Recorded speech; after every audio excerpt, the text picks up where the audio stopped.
Shalom Bapak Ibu. Sekali lagi shalom. Puji nama Tuhan. Kita bersyukur kepada Tuhan pada hari ini. Kita boleh berkumpul bersatu untuk boleh beribadat kepada Tuhan pada hari ini. Dapat kita berkumpul di tempat ini, kita membawa ucapan syukur kita. Kita memuji Tuhan, kita memuliakan nama Tuhan. Sebab pada hari ini kita rasakan kasih Tuhan yang begitu besar dalam hidup kita.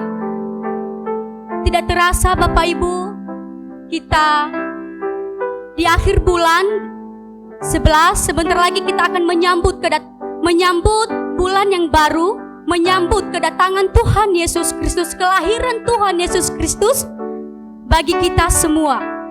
Supaya ibadah kita pada hari ini hanya boleh untuk kemuliaan nama Tuhan saja.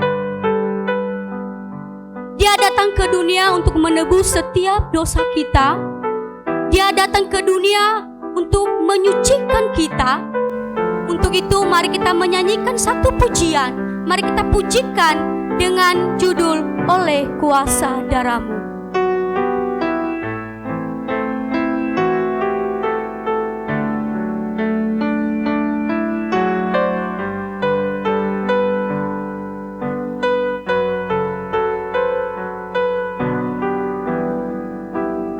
Masuk hadirat Tuhan Bapak Ibu. Kita mempersiapkan hati kita, kita mempersiapkan pikiran kita untuk memuji Tuhan. Mari kita mengatakan pujian saat ku masuk ke hadirat-Mu Tuhan. Saat ku masuk ke hadirat-Mu, bawa persembahan ke tempat kudus-Mu. Pujian ku naikkan, sembah ku berikan bagi-Mu Allah yang mulia. Kau layakkan ku menghampiri-Mu, melihat tata kemuliaan-Mu Tuhan. Pujian ku naikkan, sembah ku berikan bagi-Mu Allah yang mulia. Oleh kuasa darah-Mu, Kau telah tebus dosaku. Kekudusan-Mu melingkupiku, kasih-Mu mengalir memulihkan hidupku. Sungguh besar anugerah-Mu, Kau selamatkan hidupku. Ku menjadi ciptaan yang baru oleh kuasa darah-Mu. Mari kita menyanyikan lagu ini dengan sungguh-sungguh, dengan hati yang benar-benar untuk memuji, memuliakan nama Tuhan Bapak.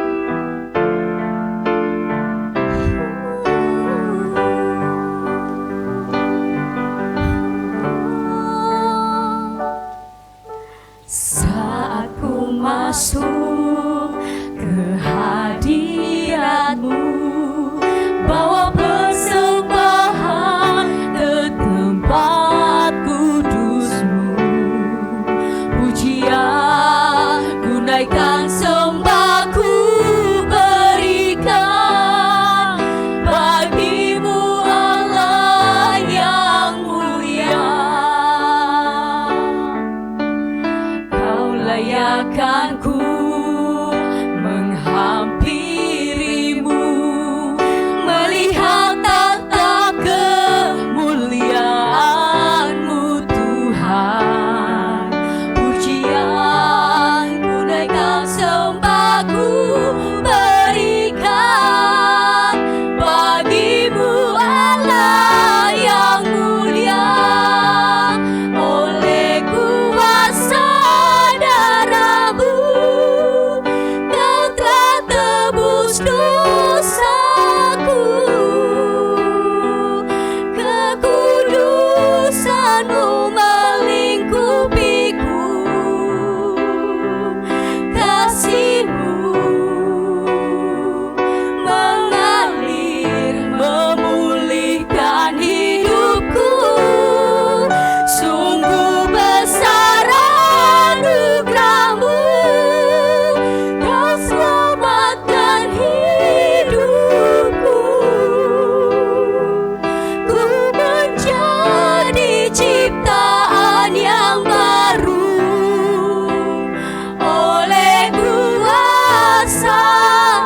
kasih-Mu mengalir memulihkan hidupku. Sungguh besar anugerah-Mu, Kau selamatkan hidupku. Ku menjadi ciptaan yang baru oleh kuasa darah-Mu.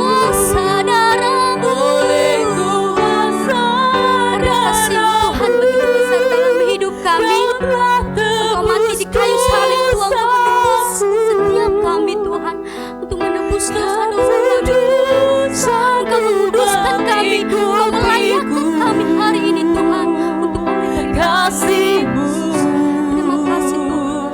mengalir memulihkan hidupku. Sungguh besar anugerah-Mu, Kau selamatkan hidupku. Ku menjadi ciptaan yang baru oleh kuasa darah-Mu. Ku menjadi ciptaan yang baru oleh kuasa darah-Mu. Ku menjadi ciptaan yang baru oleh kuasa darah-Mu.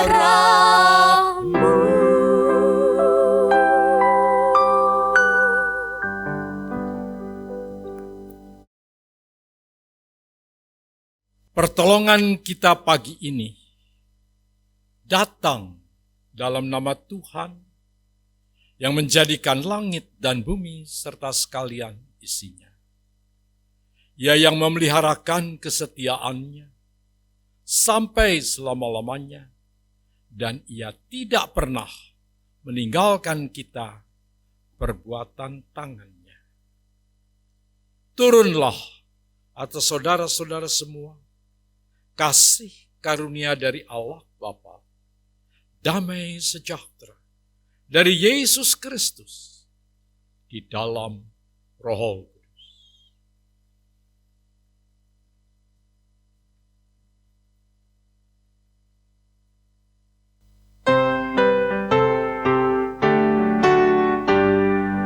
Hormat bagi Allah Bapa, hormat bagi anaknya, hormat bagi Roh penghibur ketiganya yang esa. Haleluya, haleluya, ketiganya yang esa.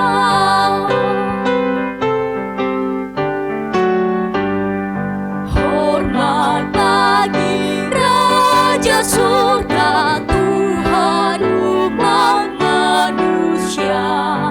Hormat bagi Raja Salam di seluruh dunia. Haleluya, haleluya, di seluruh dunia. Kami bersyukur ya Tuhan buat kasih setia-Mu dalam hidup kami. Engkau masih memperbolehkan kami ya Tuhan untuk boleh berkumpul beribadah kepada Engkau pada hari ini. Terima kasih Tuhan oleh karena kuasa-Mu, oleh karena anugerah-Mu Tuhan, yang telah Engkau berikan bagi kami pribadi lepas pribadi. Kami ada sebagaimana kami ada, itu semua karena kasih dan kemurahan Tuhan dalam hidup kami. Terima kasih Yesus, terima kasih.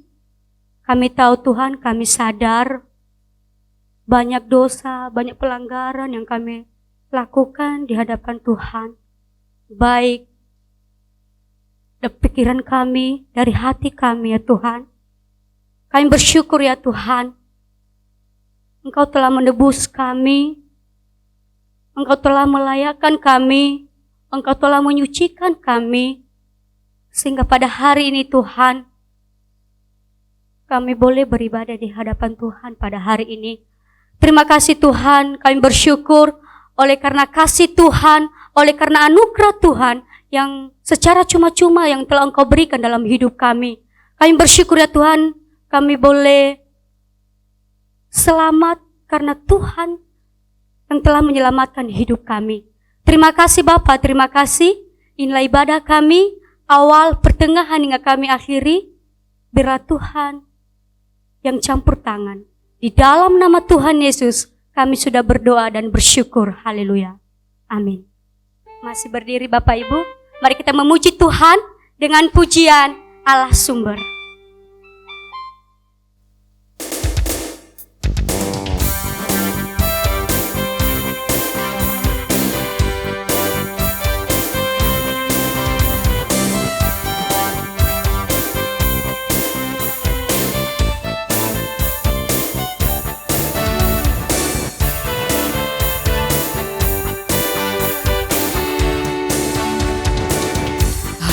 Kau milikku di surga, tiada yang ku ingini di bumi, hanya Kau.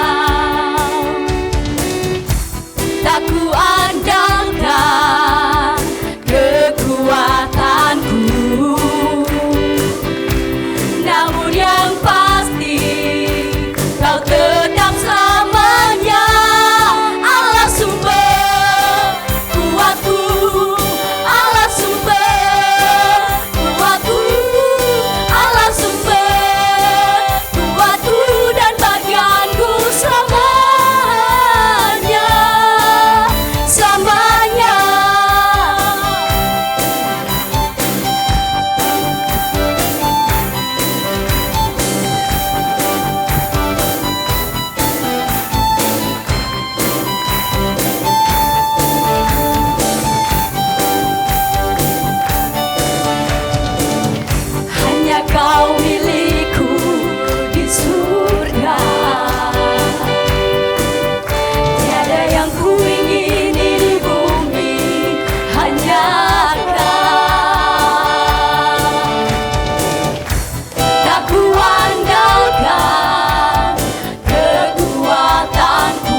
Saat ini, mari kita mempersiapkan hati kita untuk mendengarkan firman Tuhan yang akan disampaikan oleh hambanya.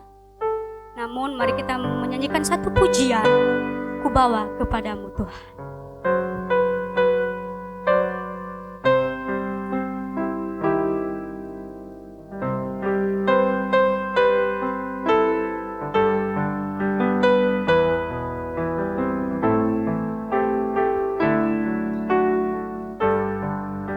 Mari kita katakan Bapak Ibu, ku bawa kepadamu Tuhan.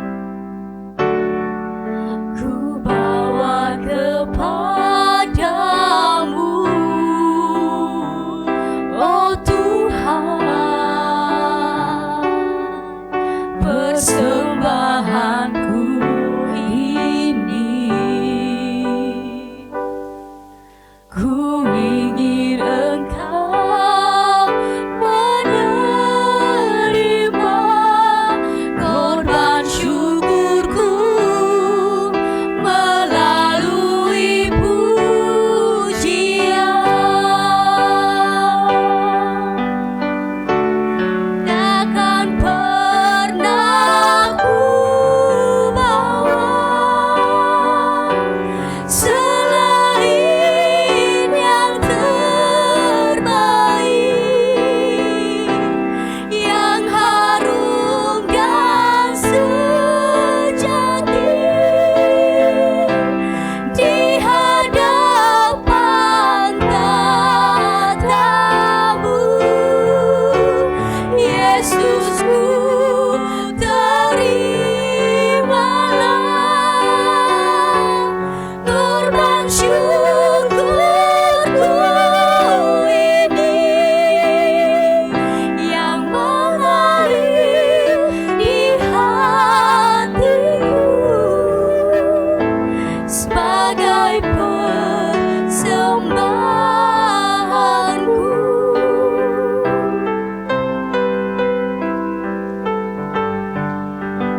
sebagai persembahanku yang mengalir di hatiku, sebagai persembahanku yang mengalir di hatiku, sebagai persembahanku. Inilah hidup kami ya Tuhan, hati kami. Kami sudah memuji-muji Tuhan dan biarlah itu boleh menjadi persembahan kami di hadapan Tuhan. Bapa dalam surga, keberadaan kami di tempat ini, kami memiliki kerinduan mengalami perjumpaan dengan Engkau ya Tuhan. Maka tolong kami melalui kebenaran firman Tuhan itulah yang boleh menyegarkan jiwa kami, menolong kami supaya kami terus bercermin dari firman-Mu. Kami pun boleh melihat dosa-dosa kami bahwa kami manusia yang lemah dan kami membutuhkan anugerah Tuhan. Pada kesempatan ini ya Tuhan, kami mau merenungkan firman-Mu.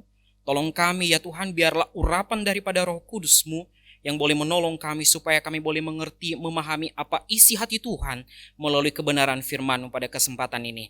Tolong hamba-Mu yang lemah ini, biarlah Tuhan sendiri berbicara bagi kami. Terima kasih Bapa, dalam nama Tuhan Yesus kami sudah berdoa dan bersyukur. Amin.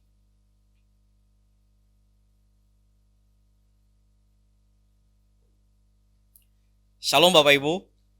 Shalom. Bapak Ibu, ada sesuatu yang berbeda nggak? Ada ya. Saya lebih tinggi. Ya. Bapak Ibu yang dikasih oleh Tuhan, kita bersyukur kita sudah memasuki minggu terakhir di bulan November. Dan kita juga sudah memasuki yang namanya, kalau di kalender gerejawi, kita memasuki yang namanya Advent pertama ya. Bagaimana kita mempersiapkan hati hidup kita menyambut Sang Mesias nanti di bulan Desember. Bapak Ibu yang dikasih oleh Tuhan, pada kesempatan ini kita akan merenungkan kebenaran firman Tuhan. Di bulan November ini kita membahas tentang seri tentang, Bapak Ibu masih tahu ya? Apa itu? Kebangunan rohani, bukan kebaktian kebangunan rohani, tetapi kebangunan rohani. Saya mencoba mengingatkan kita kembali 3 minggu belakang tentang tema-tema yang sudah kita renungkan, sudah kita dengar dari hamba-hamba Tuhan.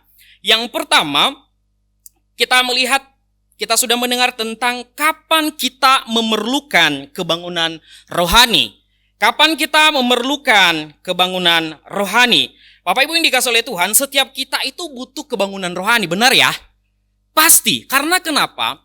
Setiap hari itu kita mengalami yang namanya kadang mundur, kadang naik iman kita itu. Jadi kerohanian kita itu tidak berada pada level yang sama. Mungkin diakibatkan karena berbagai permasalahan hidup, maka kita juga mengalami down. Itulah manusia.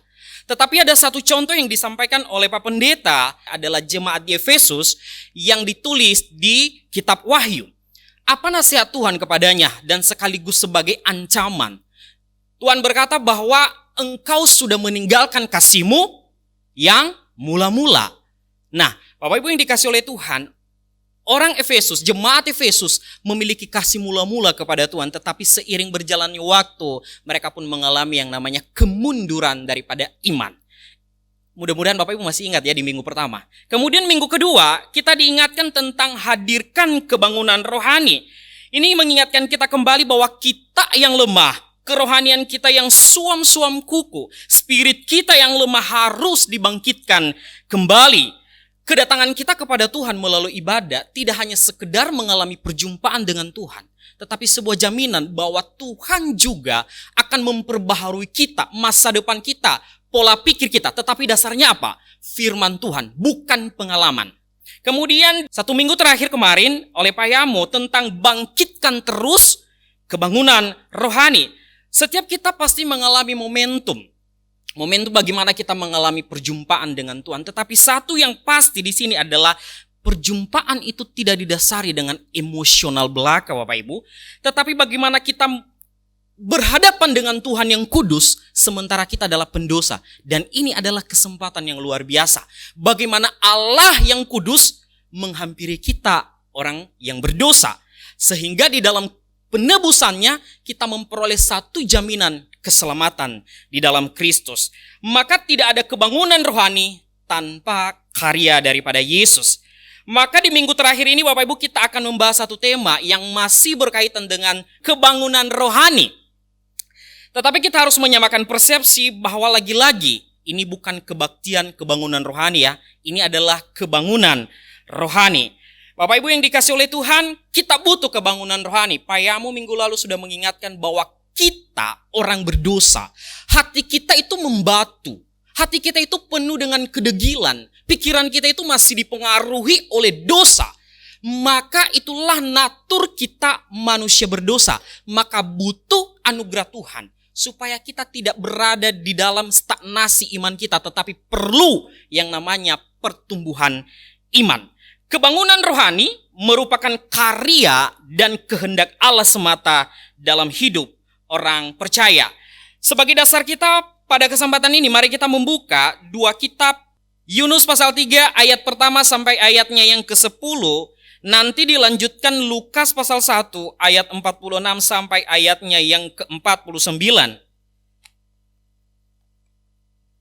Yang pertama dulu kita bahas Yunus pasal 3 ayat 1 sampai ayatnya yang ke-10. Sebelum kita membaca Bapak Ibu, saya yakin dan percaya bahwa kisah Yunus ini bukan kisah baru ya, betul ya? Apakah ada yang baru pertama baca kisah Yunus? Saya yakin dan percaya tidak, bahkan di sekolah minggu ini paling difavoritkan kisah ini. Iya kan? Bahkan ada lagunya yaitu adalah Yunus di perut ikan, bam bam bam bam gitu kan.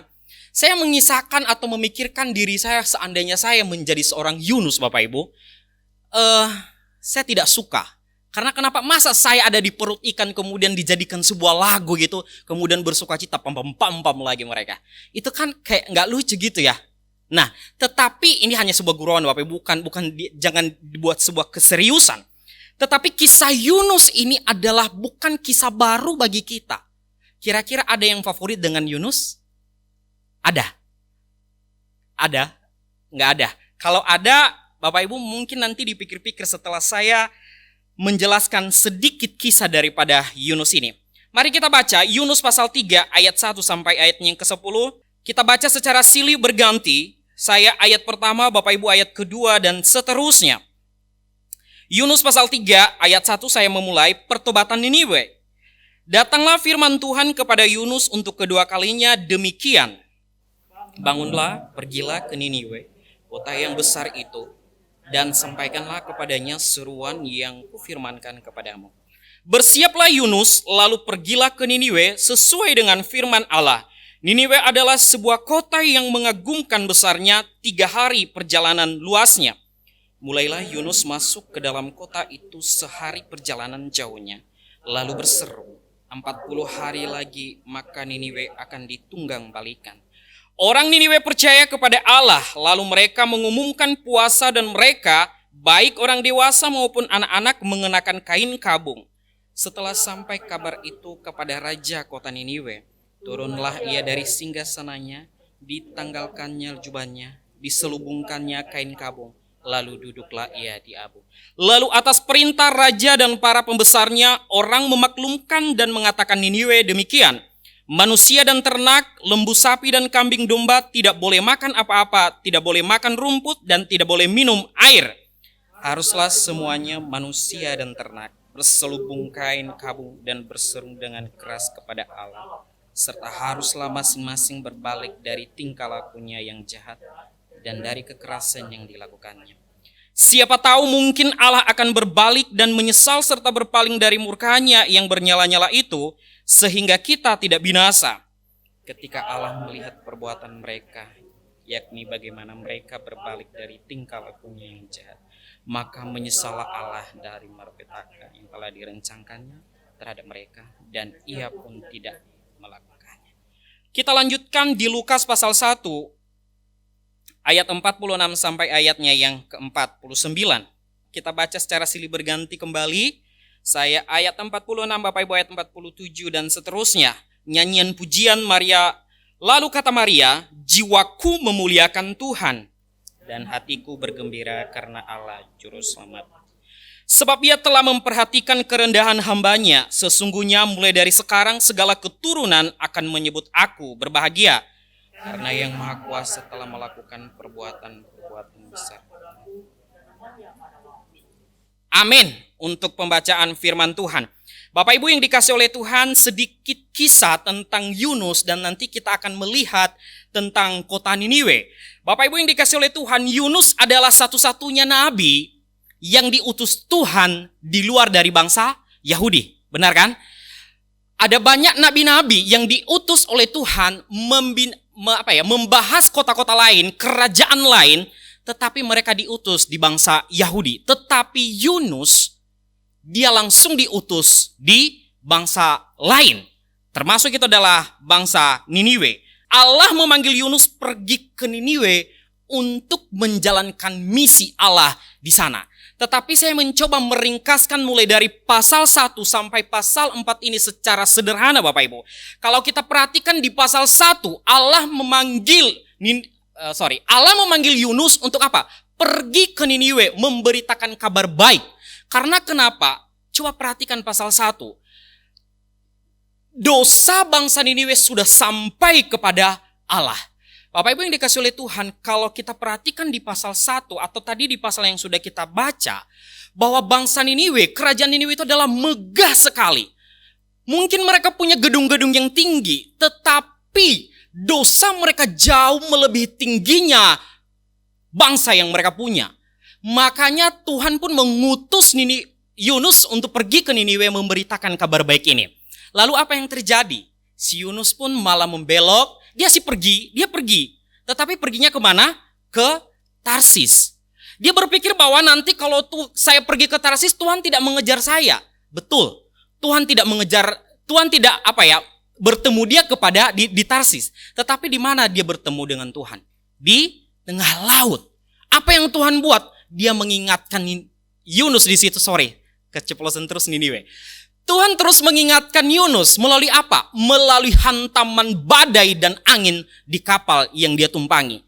Bapak Ibu yang dikasihi oleh Tuhan, coba perhatikan apa yang dilakukan Yunus. Dia tidur menikmati gelombang laut di sana. Sementara awak kapal, mereka terus berteriak meminta apa yang menjadi penyebab hal ini terjadi bagi mereka. Tetapi Yunus apa yang terjadi? Dia tertidur di sana. Tetapi pada akhirnya juga kenalah dia setelah ada undi. Maka apa yang dilakukan oleh awak kapal itu? Dia dibuang di laut. Maka dia disambut oleh ikan.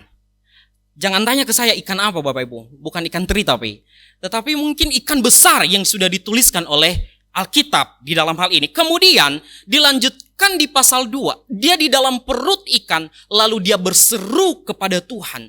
Dia mengagungkan Tuhan. Kemudian dia terus mengucap terima kasih atas apa yang Tuhan sudah buat. Bapak Ibu yang dikasih oleh Tuhan Yesus Kristus, dia terus berbincang dengan Tuhan di dalam perut ikan selama 3 hari dan 3 malam. Di pasal ketiga yang sudah kita bacakan, maka Tuhan pun menyuruh dia untuk kedua kali. Lalu di sini dia menyahut bahwa dia pergi ke Niniwe. Tapi coba perhatikan, dia pergi pun ke Niniwe bukan dengan niat yang baik. Coba perhatikan khotbahnya atau apa yang dia sampaikan di bangsa Niniwe. Mari kita perhatikan di ayat 4 pasal 3. Mulailah Yunus masuk ke dalam kota itu sehari perjalanan jauhnya, lalu berseru, 40 hari lagi maka Niniwe akan ditunggang balikan. Berapa jam dia berkhotbah Bapak Ibu? Tidak cukup 5 menit kalau kita perhatikan di ayat ini. Bapak Ibu yang dikasihi oleh Tuhan, di sini kita melihat bahwa nabi yang tidak punya niat, bisa kita bilang bahwa kalau orang Jawa bilang dablek ya, atau kata kasarnya itu adalah nabi yang bisa dibilang ya kurang ajar begitu. Tetapi Tuhan memakai dia. Kemudian di pasal 4 ada sebuah lagi peristiwa di sana. Dia menginginkan bahwa bangsa Niniwe ini tidak mengalami pertobatan, tetapi dia ingin supaya bangsa Niniwe ini mengalami penindasan daripada Tuhan, hukuman daripada Tuhan. Pertanyaannya Bapak Ibu yang dikasih oleh Tuhan, kenapa Yunus tidak mau pergi ke Niniwe? Tetapi sebelum itu kita masuk di situ, maka kita belajar dari kisah Yunus ini. Ada 4 yang saya sudah buat di sini Bapak Ibu. Kita melihat karakter daripada Yunus. Maka yang pertama, dia adalah orang yang lari dari panggilannya. Dia adalah orang yang lari dari panggilan Tuhan. Kemudian yang kedua, dia mengaku orang Ibrani. Ketika dia ditanya di kapal itu ya, kamu orang mana? Kamu dari mana? Kemudian dia berkata bahwa saya orang Ibrani, takut akan Allah. Tapi itu hanya sekedar di mulut. Dia mengaku orang Ibrani takut akan Allah, tetapi dia tidak taat kepada Allah. Kemudian yang ketiga, dia pergi menjalankan misi tidak dengan hati yang tulus, tetapi dengan penuh kebencian kepada bangsa Niniwe. Dia ingin bangsa Niniwe itu hancur di tangan Allah. Kemudian yang keempat adalah dia bersikap arogansi. Kenapa dia bersikap arogansi? Dia berpikir bahwa anugerah Allah itu eksklusif untuk bangsa Israel saja.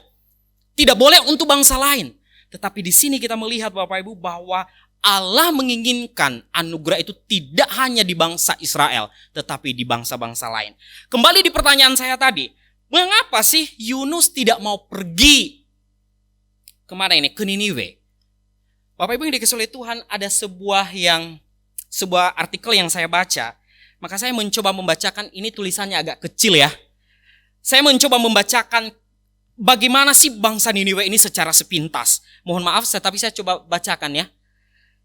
Niniwe ini adalah sekarang terletak di negara Irak, yang merupakan kerajaan Assyria atau Asyur.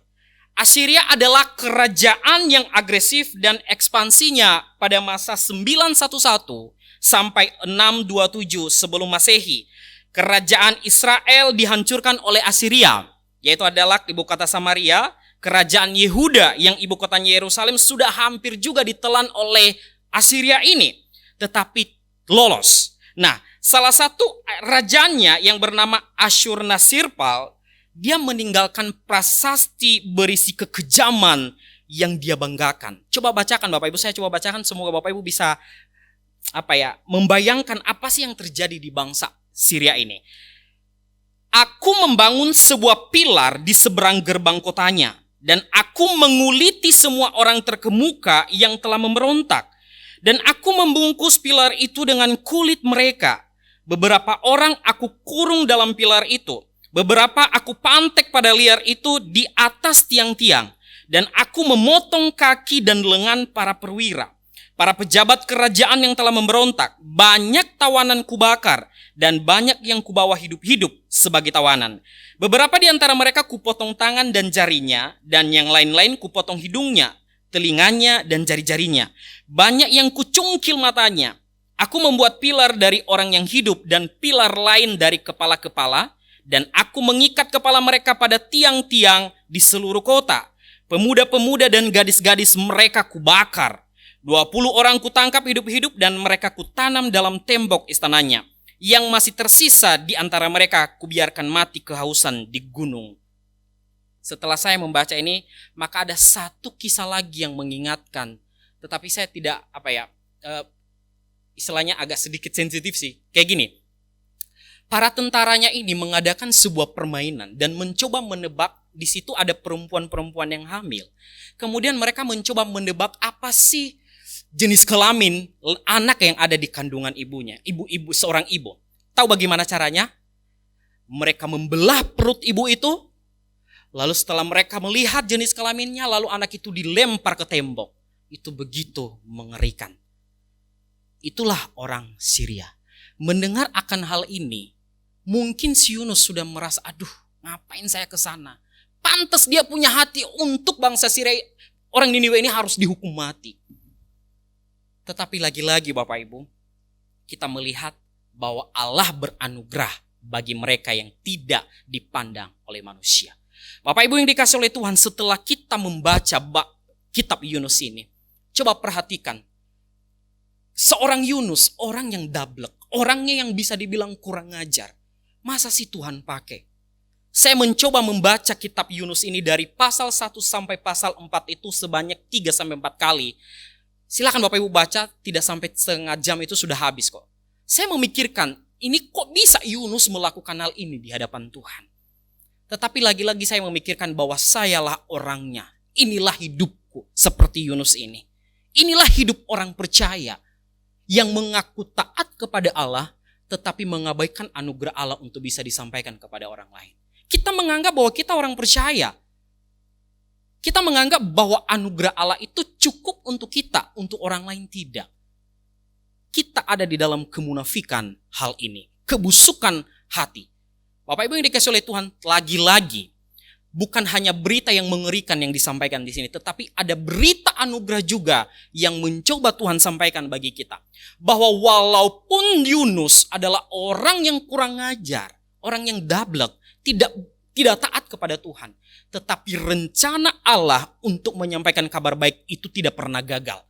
Dia orang yang tidak benar, bukan tidak benar. Yunus ini adalah orang yang tidak taat. Tetapi Tuhan memakai orang yang tidak taat itu untuk apa? Menyampaikan kabar baik. Kita juga orang yang tidak baik di hadapan Tuhan. Kita orang berdosa di hadapan Tuhan. Jangan menyerah. Kita juga Tuhan memakai kita untuk apa? Menjadi saksinya dimanapun kita berada. Maka Bapak Ibu yang dikasihi oleh Tuhan, yang menjadi poin saya dari tema kita, yaitu adalah ketika kebangunan rohani terjadi. Maka poin yang pertama adalah adanya pertobatan. Adanya pertobatan. Saya coba baca Yunus pasal 1 ayat 3. Datanglah firman Tuhan kepada Yunus untuk kedua kalinya demikian. Bangunlah, pergilah ke Niniwe, kota yang besar itu, dan sampaikanlah kepadanya seruan yang kufirmankan kepadamu. Bersiaplah Yunus, lalu pergi ke Niniwe sesuai dengan firman Allah. Bapak Ibu yang dikasihi oleh Tuhan, Allah mencoba mengingatkan Yunus, pergilah kepada bangsa Niniwe. Aku menyelamatkan mereka asalkan mereka bertobat. Kalau tidak, maka mereka harus ditunggang balikan. Lalu si Yunus pun pergi menyampaikan kabar baik ini bagi orang-orang Niniwe. Ungkapannya itu sedikit sekali di pasal di ayat 4 itu. 40 hari lagi maka Niniwe ditunggang balikan. Itu cuma perkataannya loh. Tapi tahu apa yang terjadi? Seluruh bangsa itu mengambil keputusan untuk apa? Berpuasa. Dan bukan hanya manusia, ternak juga harus berkabung meratapi dosa, meratapi meratapi dosa-dosa mereka di hadapan Tuhan.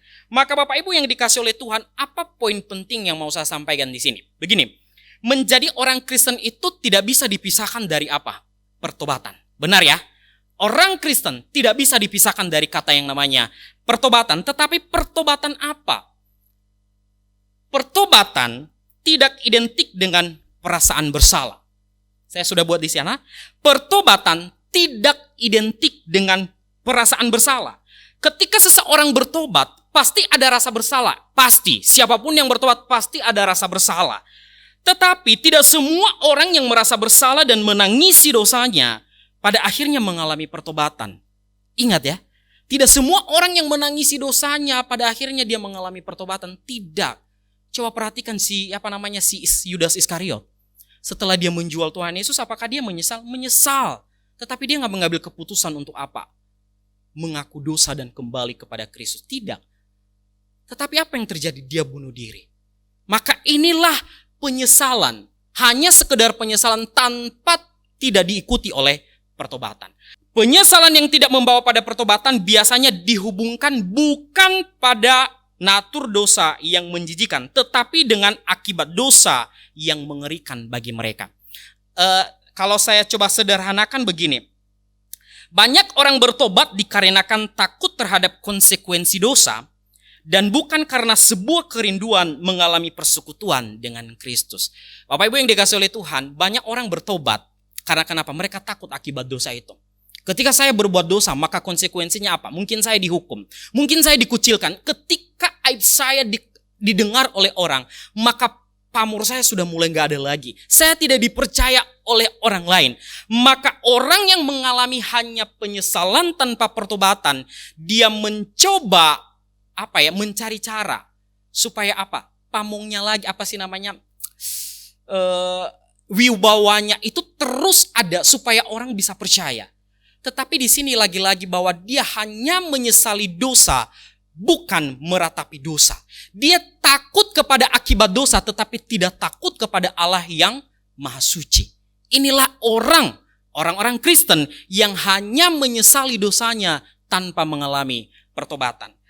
Pertobatan adalah pertobatan yang pasti membawa pada perubahan hidup yang radikal dan perubahan yang nyata bagi orang percaya.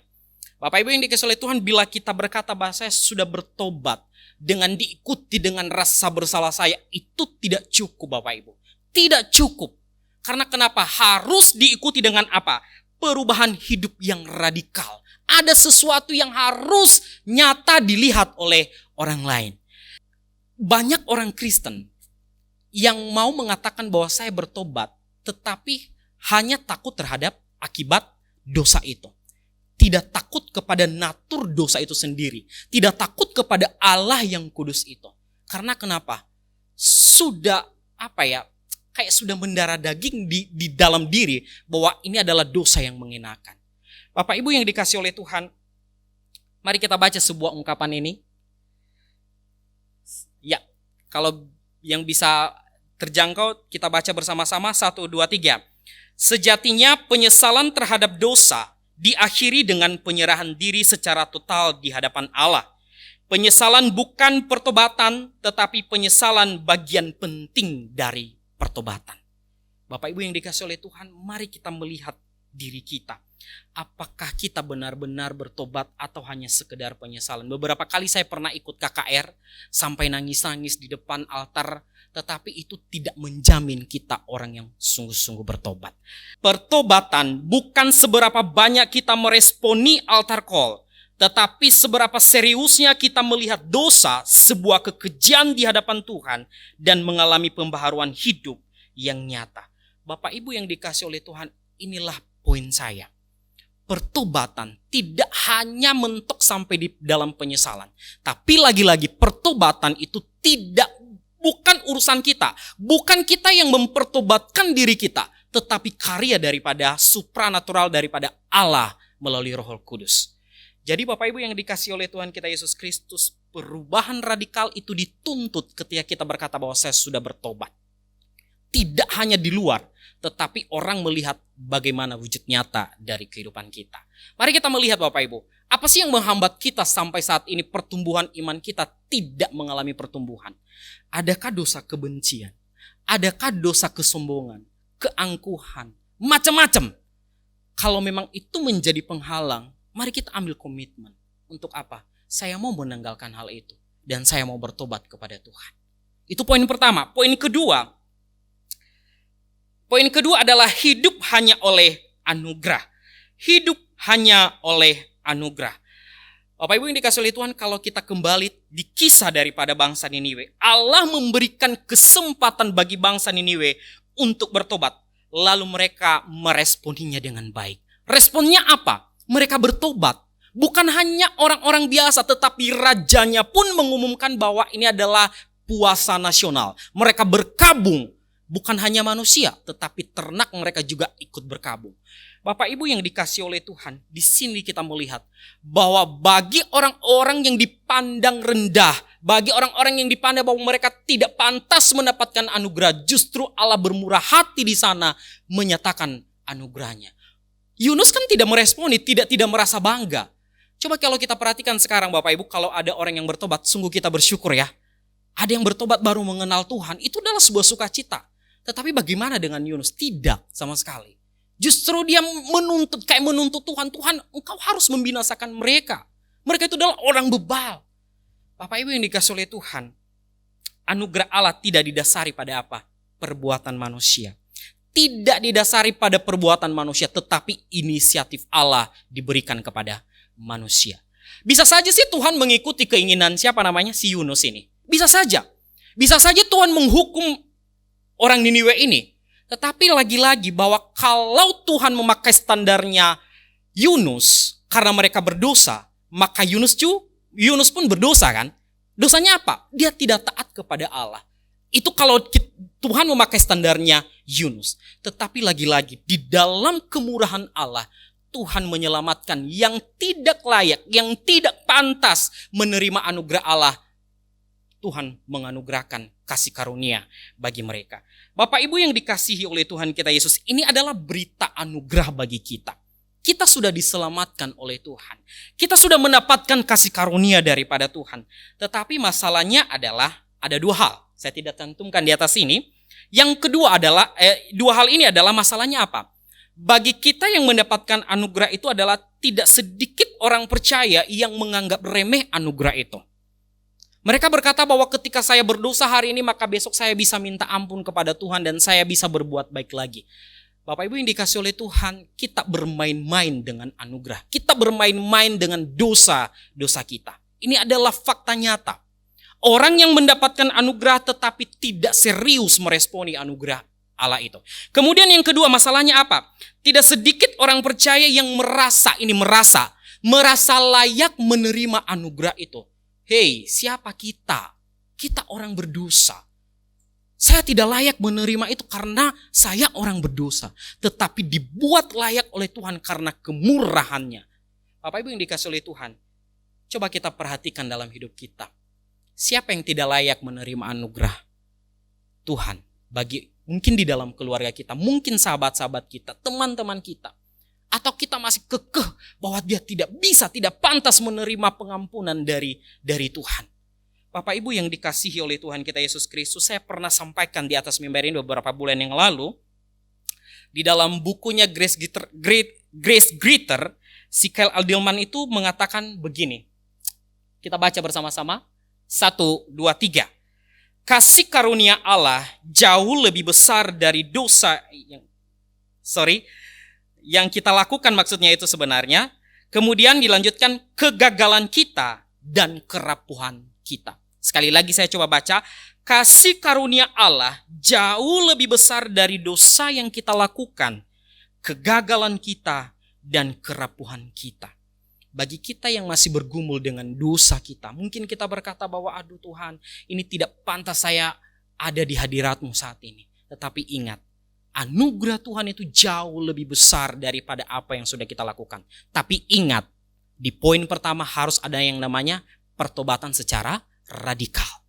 Itu poin kedua. Poin ketiga Bapak Ibu, hati yang memuliakan. Ketika kebangunan rohani terjadi, maka ada hati yang memuliakan Tuhan. Coba kita perhatikan di Lukas pasal 1. Di Lukas pasal 1 ayat 46 sampai ayatnya yang ke-49 yang sudah kita baca tadi. Saya coba baca ayat 46 dan ayat 47 saja ya. Lukas pasal 1 ayat 46 sampai ayatnya yang ke-47. Lalu kata Maria, jiwaku memuliakan Tuhan dan hatiku bergembira karena Allah juru selamatku.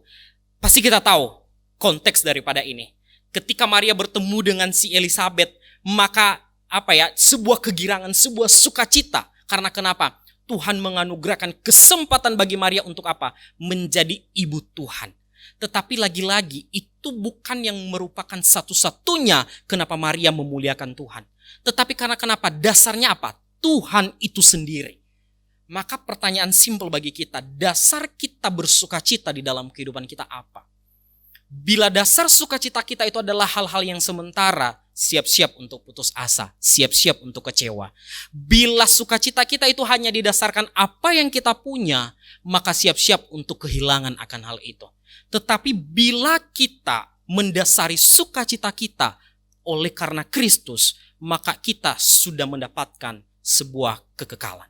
Maka Bapak Ibu yang dikasih oleh Tuhan, mari kita ambil komitmen. Sebelum kita memasuki bulan Desember, kita bangkitkan kembali kerohanian kita. Adakah dosa yang masih terselip di dalam hati kita, di dalam hidup kita, yang menghambat pertumbuhan rohani kita? Atau kita mengalami stagnasi, kemunduran, atau justru naik? Coba kita deteksi kerohanian kita. Melalui firman Tuhan, saya teringat tentang contoh yang disampaikan oleh Pak Yamo minggu lalu ya. Ketika mereka pelayanan di Tengger, mereka ini masih teringat-ingat terus sampai sekarang. Mereka butuh cermin. Mereka tidak ada cermin di tempat mereka, tetapi mereka dapat dari mana? Dari tetangga. Dan hanya cermin pecahan itu yang mereka dapat. Tetapi mereka sungguh bersukacita. Karena kenapa? Mereka bisa bercermin. Saat ini kita bisa bercermin melalui apa? Melalui firman Tuhan. Cintailah firman Tuhan. Bacalah setidaknya 1 ayat setiap hari. Bapak Ibu yang dikasih oleh Tuhan, akhir-akhir ini kami di pastori ya. Karena banyak yang disibukkan oleh berbagai hal, ada teman-teman yang kuliah, ya banyak hal lah. Kemudian kami ada persekutuan rutin di akhir-akhir ini. Lalu kami membuat sebuah komitmen. Istilahnya begini, apa sih yang kita dapat dari firman Tuhan itu? 1 poin aja, 1 poin saja. Nggak mungkin kita bisa ambil semua, nggak mungkin. Kalau memang bisa semua ya puji Tuhan. Tetapi kalau cukup hanya bisa 1, ya silakan. Karena kenapa? Selain kita hanya menerima, yang lebih baik adalah ketika kita melakukannya. Maka mari kita menjadi orang Kristen yang otentik. Otentik itu apa? Asli, genuine. Dan kita harus menunjukkan itu kepada siapa? Kepada orang lain. Dan yang lebih penting adalah kita memuliakan Tuhan melalui kehidupan kita. Mari kita bangkitkan kerohanian kita. Melalui masa-masa Advent ini, mengingatkan kita kembali bahwa kita butuh anugerah Tuhan melalui kedatangan Kristus. Kiranya Tuhan menolong kita, memberkati kita melalui firman Tuhan ini, mengubah cara pandang kita, bahwa kita mengalami perubahan, pertobatan hanya di dalam kasih karunia, di dalam Kristus Yesus. Mari kita berdoa.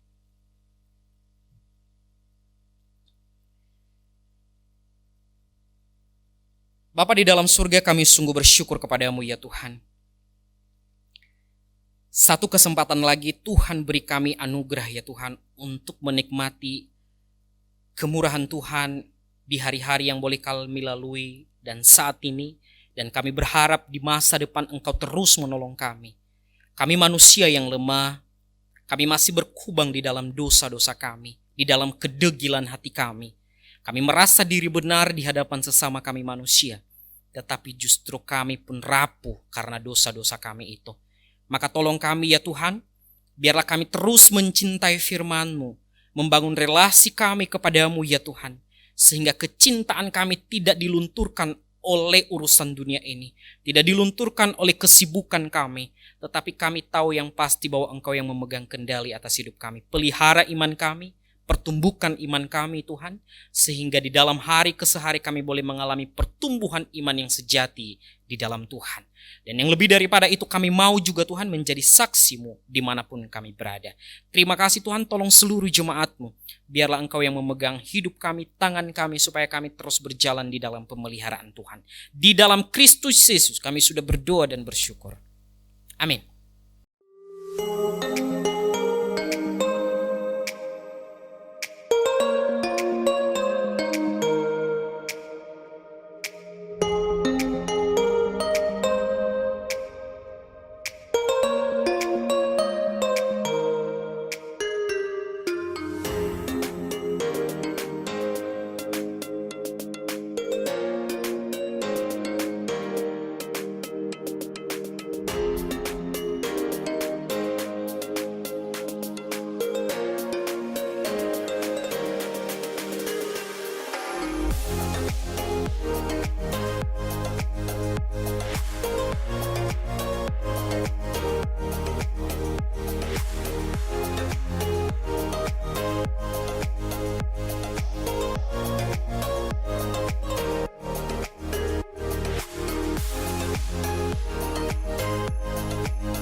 Selamat pagi Bapak Ibu Saudara yang dikasihi Tuhan. Saya akan bacakan warta jemaat pada pagi hari ini.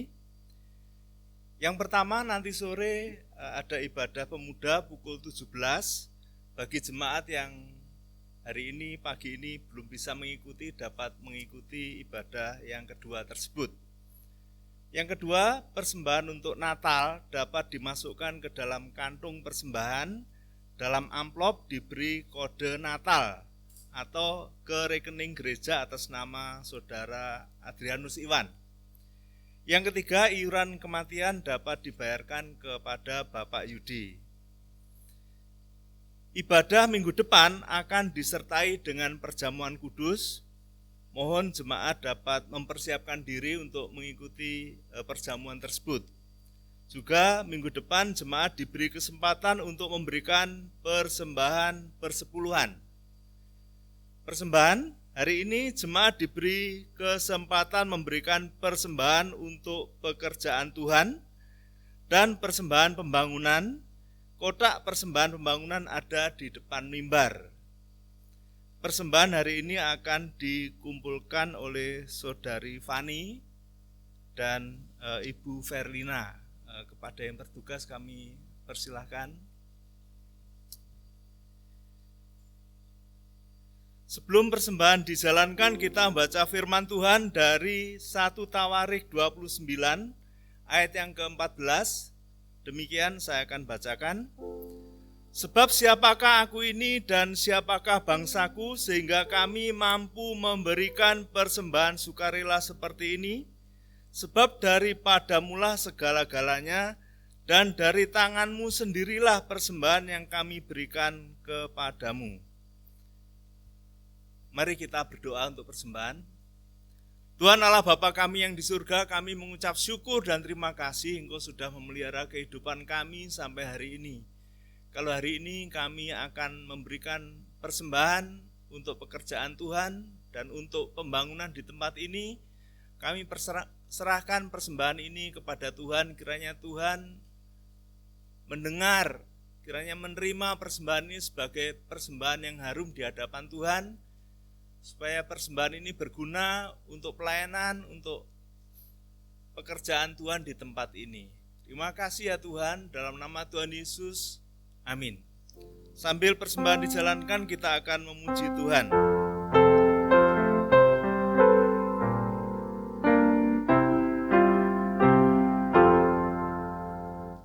Ku beri persembahan pada Tuhanku sambil puji Yesus Juru Selamatku. Dengan sukaria ku beri padamu dan merasa kaya dalam Tuhanku. Mari kawan-kawan, rela hatilah, bawa persembahan, datanglah segera. Persembahan pada Tuhanku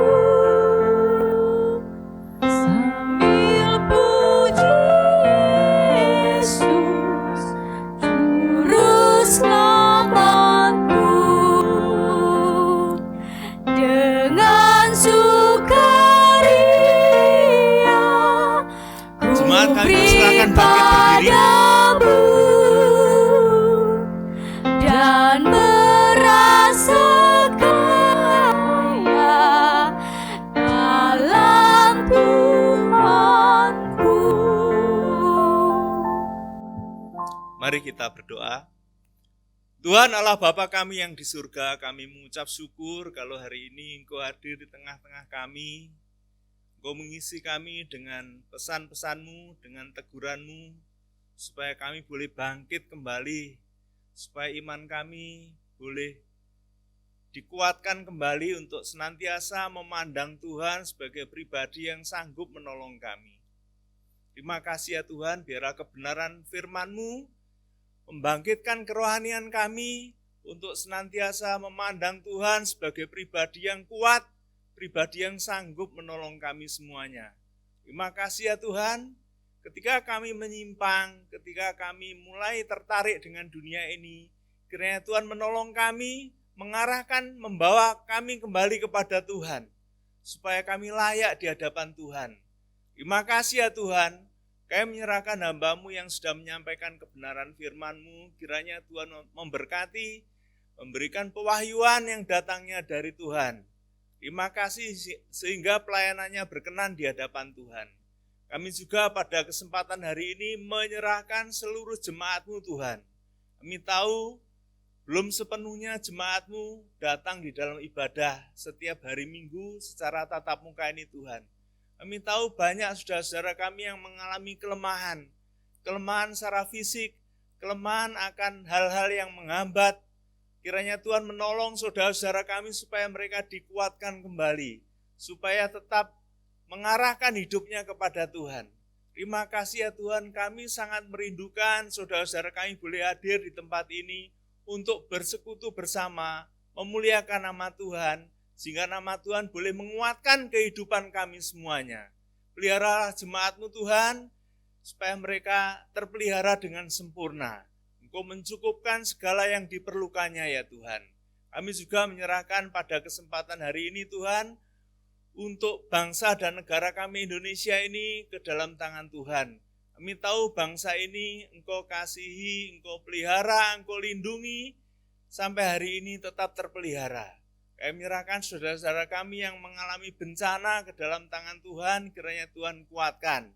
Demikian juga Tuhan pada kesempatan hari ini, kami menyerahkan untuk dampak dari pandemi COVID-19 yang membuat bangsa kami tidak bisa beraktivitas normal, sehingga pemenuhan kehidupannya sangat terganggu. Kami menyerahkan hal ini ke dalam tangan Tuhan. Kiranya Tuhan menolong supaya pemerintah kami, pemimpin bangsa kami bisa melakukan kebijakan dengan benar, menyalurkan kebijakan dengan benar, sehingga seluruh bangsa kami semuanya terlayani dengan baik ya Tuhan.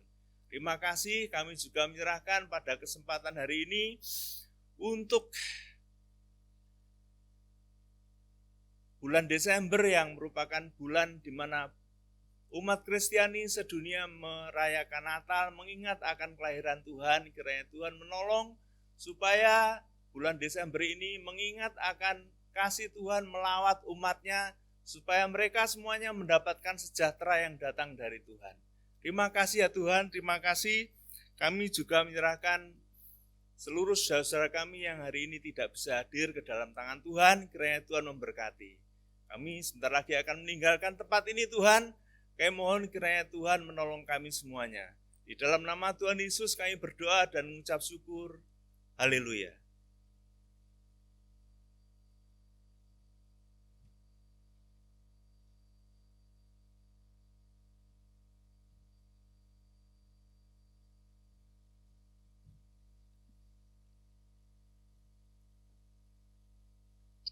Tuhan memberkati engkau. Tuhan melindungi engkau. Tuhan menyinari engkau dengan wajah-Nya dan memberikan kepadamu kasih karunia-Nya. Tuhan menghadapkan wajah-Nya kepadamu, memberikan damai sejahtera. Sekarang pulanglah di dalam damai sejahtera dari Allah Bapa, di dalam kasih karunia dari Yesus Kristus, dan di dalam persekutuan dengan Roh Kudus, menyertai saudara-saudara semua, mulai saat ini sampai Yesus datang kembali. Bapa, terima kasih.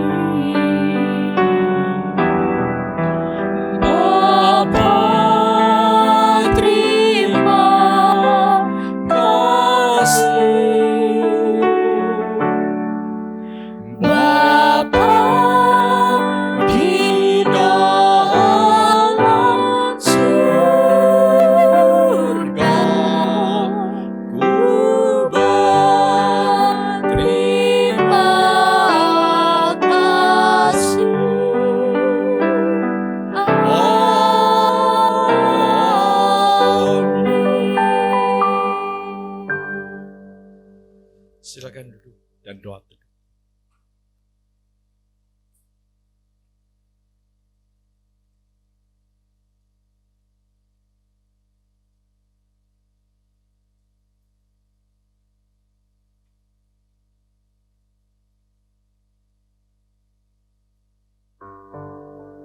Baik saudara-saudara, kita bersyukur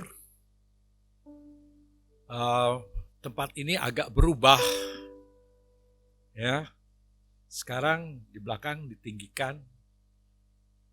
Kira-kira saudara melihatnya lebih enak atau lebih baik? Nah, mengapa ini ditinggikan? Supaya nanti kita persiapkan juga kebaktian yang akan datang sudah bisa biasa lagi. Dan tempat di belakang, di balkon ini bisa diisi. Dan di balkon sudah ada bangku juga. Jadi di balkon yang lantai yang pertama, kursi yang pertama itu di bawah seperti biasa. Yang kedua naik, yang ketiga lebih tinggi. Ya, jadi sekarang baru ada 1 bangku yang sudah jadi dan mungkin besok akan di-setel lagi dan kemudian kita siapkan lagi. Sebab nanti kalau Natal kita harus juga jaga protokol kesehatan supaya PPKM tetap berjalan dengan baik. Di atas dan di bawah nanti jaraknya mungkin ini lebih terbuka sedikit, ya, agak jauh sedikit, ya, supaya jumlah yang diharapkan untuk Natal mungkin paling banyak 50-60 bisa dipakai untuk Natal. Nah, kemudian kita membutuhkan juga karpet untuk meninggikan mimbar ini, dan di belakang juga supaya di belakang untuk menaikkannya juga pakai karpet lagi, dan ini harus dipersiapkan. Kita butuh karpet dan kita juga membutuhkan mic lain supaya lebih baik dipakai, ya, dan kita akan beli lagi beberapa mic biar Tuhan tolong supaya semuanya dapat dikerjakan dengan lebih lengkap. Dan juga ada perbaikan-perbaikan sound yang harus diperbaiki, ada beberapa speaker yang harus dibeli. Ya, kita berdoa supaya Tuhan mencukupkan semuanya.